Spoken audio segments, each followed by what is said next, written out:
धुआं धुआं सबके पीछे ताल से होई लहंगा उठावल बड़ी महंगा लहंगा उठावल बड़ी महंगा हंगामा पूरा हाल धुआं धुआं धुआं सबके पीछे ताल से होई लहंगा उठावल बड़ी महंगा लहंगा उठावल बड़ी महंगा गोदी में खेला के लड़का तोहर के पापा कहता हमरा सैया जी के चाचा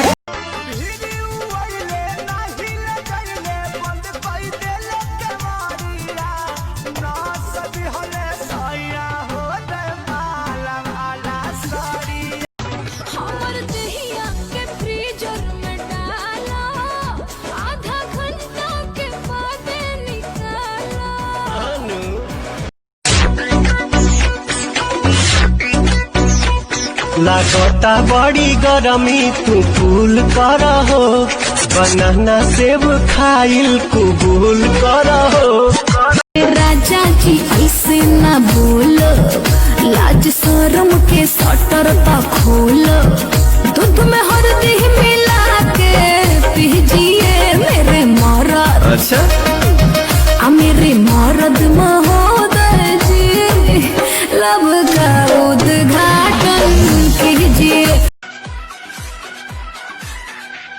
तू लड़का है बिहारी मैं लड़की हूँ बंगाली दोनों मिल जाएंगे तो बचेगी सबके अरे से दूध लेबे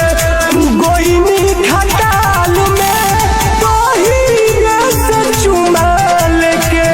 गोइलू बड़े गाल में लड़का जादो जी के पापा कहता हमरा सोनिया जी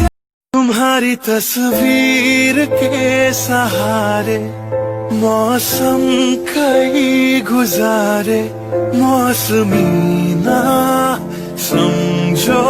पर इश्क को हमारे नजरों के सामने मैं आता नहीं तुम्हारे मगर रहते दारू मिस कोल अभी गरम माहौल बदनाम करवई बुका गइया में अरे ना हो जाना लागत बे मिले खाती अब तू कोरा में सुता भइल रहे प्यार जब रहलू नादान हो हम ही किया के तोके कोई निशान मेला कमाल हटुए तो पहिले टाइट हाथी नरम नरम हा लीला ये बाबू देखा न भौवा चलल चले पिया गरम गरम हो लीला मन के श्रद्धा पूरा दीजिए एगो ललकी ललकी चुनरिया मंगा दीजिए दुर्गा मैया से सैया मिला दे जा नाश कर देला हमर नया नया गवाना नया तकिया बिछावाना नया चोली के खोली बनवला खेलवाना लागता कि देवरे के गइल हई खेला आ चोली चोरा के कोनो लाई काहे ये भौजी रोवत बारू रात भर ऐसे घुरी के बाहे देवरु टोटे कोमरिया कोइले रोपनिया ले हो हस पैसे कति नया साल की माल ससुराल गई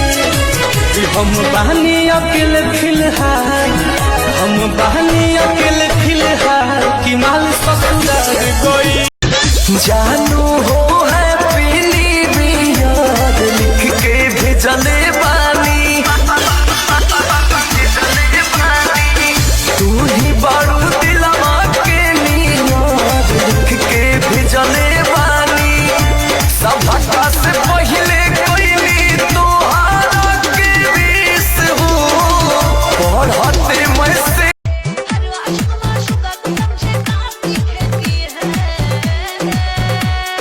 लड़की